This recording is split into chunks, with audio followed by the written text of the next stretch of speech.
Mga kasisi loves, ito yung maliit kong sari-sari. Ito, siniseryosohin ko na talaga to. Kasi dati, hindi ako seryoso dito. Lagi akong umaalis at maaga akong umaalis, maaga akong nagsasara. Ngayon, hindi na talaga. Hindi na talaga, seryoso na talaga ako dito. At ngayon dumating na yung ice candy ko at napakasarap mga sisi loves. Ayan sa mga gustong bumili ng ice candy ko. Ayan, dumating na yung order ko. Kahapon ko pa to hinihintay. Tapos ito dumating gabi na. Sa awa ng Diyos, hindi naman ako na-scam. Akala ko na-scam ako kasi sa Facebook ko lang to nakilala. Itong ice cream na to. Tapos, 8 yung ko dito, 8 yung bigay nila. Tapos, nag-order ako ng 150 peraso, ibibinta ko to ng 10 piso. So, may tubo akong 300 pesos sa puhonang 1,200. 300 na ang tubo ko. O, diba? Okay na yon. Tapos, mga kasisi loves, mayroon din akong bigas. Yung bigas ko ay isang klase lang. Tapos iniikot-ikot ko lang to, pinapaikot-ikot ko lang. Yan, pinapaikot-ikot ko lang mga kasisi loves, yung mga paninda ko. Ayan. Ayan, pinaikot-ikot ko lang to. Ngayon, seryosohin ko na talaga to.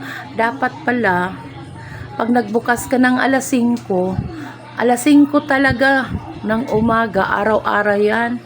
Alas 5 ka, madilim pa. Gising na ako niyan. At kasi may estudyante ako.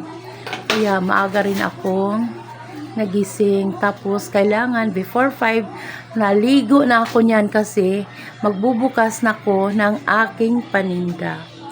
Tapos magsarado ako alas 10 na ng gabi. Ganun pala yun pag nagtitinda ka ng ng negosyo ka ng sari-sari. Dati kasi hindi ako seryoso nito. Alas 5, sarado na ako. Alas 5 ng hapon. Uwi ako kasi nagsusumba ako. Palagi akong nagsusumba, nalulugi ako dito sa negosyo ko. Ngayon, hiniwasan ko na ang sumba. At ako'y nag-concentrate na dito. Ang dami ko nang napaikot. Naka-umpisa na ako ng mga frozen, mayroon akong hotdog, mga chicken loaf, mayroon pa akong tosino, tapos napaikot ko na rin yung ice candy sa puhunan ng 1,200. Tapos ang tubo ko dyan is 300. O diba? Hindi na masama yun. Maganda na. O yan lang talaga ang ko. Tapos may bigas ako. Isang klase lang ang bigas ko. Yan, kuha ko yan. Tapos, yan lang ang ko, paninda ko. Baka susunod na vlog ko, inshallah, lumaki na itong tindahan ko. Sana, pagpalain ako ng Diyos at maging mini-mart na to. Katulad na, Rose Jam 11. Thank you, Rose Jam 11. Hindi, iwan ko lang kung naalala mo pa ba ako. Sabi ko, paano mag-vlog, ma'am? Tapos sabi mo, mag-YouTube ka. Nandun lahat. Kaya inumpisahan ko. Thank you!